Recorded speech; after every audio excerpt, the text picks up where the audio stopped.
Hello दोस्तों। Japan में एक बार क्या हुआ, करीब 100-200 साल पहले की बात है। एक छोटा-सा राज्य था और काफ़ी खुशहाल थे, सब लोग अच्छे से रह रहे थे उसमें। राजा को मालूम चला कि पड़ोस के एक बड़ा-सा राज्य है और काफ़ी वो पावरफुल राज्य है, वो हमला करने वाला है।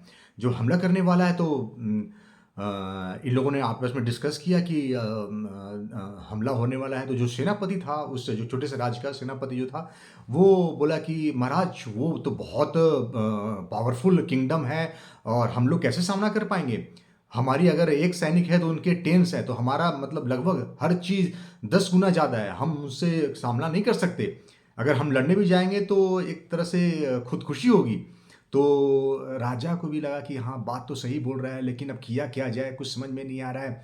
तो हमारे पास कोई और भी उपाय नहीं है। अब सेनापति लोग को सैनिक लोग को हम बोल भी नहीं सकते, तो बड़ा परेशान था वो।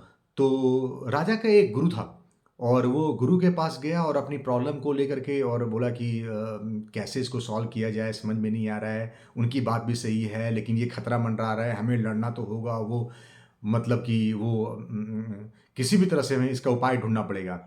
तो जो गुरु था वो बोला कि एक काम करते हैं, तुम ना मुझे सेनापति बना दो, गुरु ने बोला। तो राजा हकबका गया, वो बोला कि आपको सेनापति बनाएंगे, आपको तो कोई लड़ाई का कोई एक्सपीरियंस भी नहीं है, इससे क्या होगा? तो बोला कि तुम्हारे पास कोई ऑप्शन है क्या? तो बोला कि नहीं, कोई ऑप्शन नहीं है। तो बोला कि तुम मुझे बना दो और मैं कुछ करता हूँ। अब वो गुरु को बहुत मानता था वो राजा, तो राजा ने बोला कि अच्छा ठीक है, ये लास्ट उपाय भी कर लेते हैं। तो घोषणा कर दी गई कि अब ये कमांड जो है ये गुरु सँभालेंगे और लड़ाई में ये जाएँगे। अब सेनापति और बाकी लोग जो सैनिक लोग थे, वो लोग बोले ये क्या राजा का उटपटांग हरकत है और ये गुरु ने क्या ये ऐसा शिक्षा दे दिया इनको। तो ऑर्डर निकला कि ठीक है सेनापति, अब तुम्हें ये ले जाएँगे और मार्ग ये करेंगे।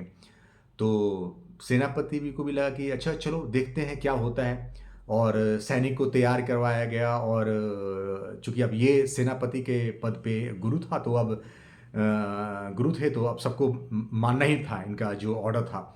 तो सबको सैनिक वैनिक तैयार हुआ गया, सबको जितना आर्म्स-वार्म्स लिया गया। अब वो गुरु जो था वो सबको लेकर के गया और सब लोग बहुत ये थे, डिप्रेस थे कि पता नहीं क्या करने वाला है, ये करने वाला है। तो तैयार हो करके बैटलफ़ील्ड में और बढ़ने बढ़ने लगे इन लोग। तो फिर एकाएक एक बीच रास्ते में क्या हुआ कि एक छोटा-सा एक मंदिर था।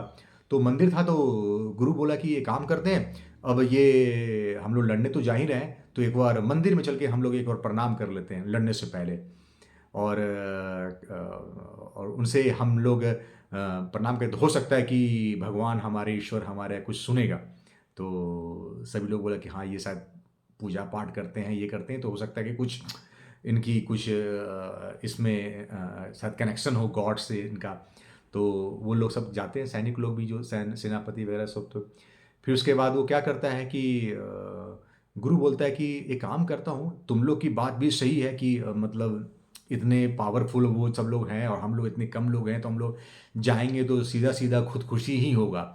तो तुम्हारी बात सही है। लेकिन मैं राजा की तकलीफ़ देख नहीं सकता था, तो मैं राजा को बहुत मानता हूँ और तो इसीलिए राजा का मैं मोराल रखने के लिए मैंने ऐसा किया है। तो हम लोग एक काम करते हैं, हम लोग भगवान से पूछते हैं और अब भगवान ने अगर कुछ अच्छा इंडिकेशन दिया, तो हम लोग लड़ाई में आगे जाएँगे और अगर अच्छा इंडिकेशन नहीं मिला, भगवान की तरफ से कोई इंडिकेशन नहीं मिला, तो हम वापस लौट जाएँगे। किसी भी तरह से कोई बहाना बना देंगे। तो सबको पसंद आया। तो उसने बोला कि अब कैसे कैसे किया है? तो गुरु ने बोला कि मेरे पास ना एक कॉइन है और कॉइन है, मैं क्या करता हूँ, मैं उछालता हूँ, अगर हेड आ गया तो हम लोग लड़ाई के लिए आगे बढ़ेंगे। इसका मतलब है कि भगवान हमें हमें चाहता है कि हम आगे बढ़ें और लड़ाई करें, और अगर टेल आ गया तो हम लोग वापस लौट जाएँगे। तो सबको पसंद आया, बोला कि हाँ, हाँ, ये काम कर सकते हैं।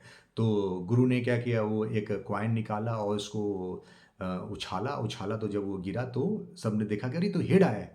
तो बोला कि गुरु ने बोला कि अब भगवान हमारे ईश्वर हमारे साथ है, अब हमें कोई नहीं रोक सकता, अब जीत हमारी होगी, अब अपने मन से ये ख्याल हटा दो, अब जीत हमारी होनी ही है, भगवान ने हमें इशारा कर दिया है। अब सब लोग अरे, जब सबको लगा कि भगवान ने इशारा कर दिया तो बोले कि चलिए अब तो जो होगा देखा जाएगा।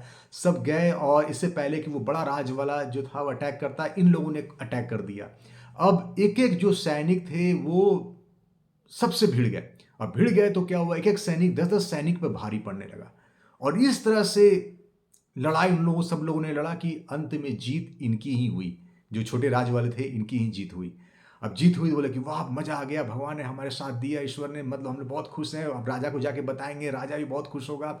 वापस आया, जब जब लोग वापस लौट रहा था तो बोला कि हाँ, सब लोग बहुत खुश थे, हाँ, नाचते-गाते आ रहे थे। फिर बीच में क्या हुआ, फिर वो मंदिर पड़ा।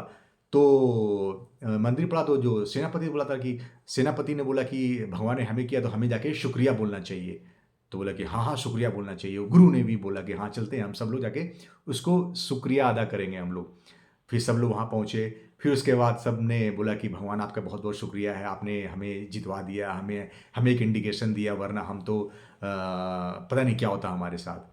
तो गुरु ने भी प्रणाम-वणाम किया। फिर उसके बाद वो सिक्का जो था वो निकाला, बोला कि देखो यही सिक्का था जिसके थ्रू हमें गॉड ने हमें एक इंडिकेशन दिया था।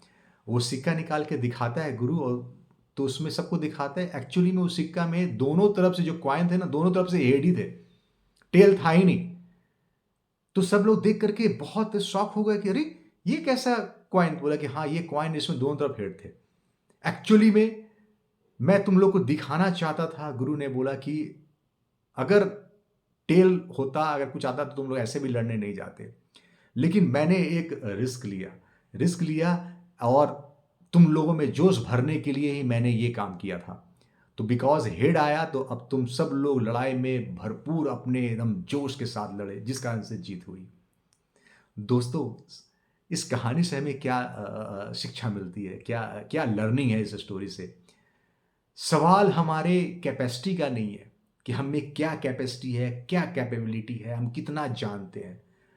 ये इम्पोर्टेंट है, लेकिन उससे ज़्यादा भी इम्पोर्टेंट है लाइफ के बैटल में लड़ने के लिए कि हमारे अंदर जोश कितना है।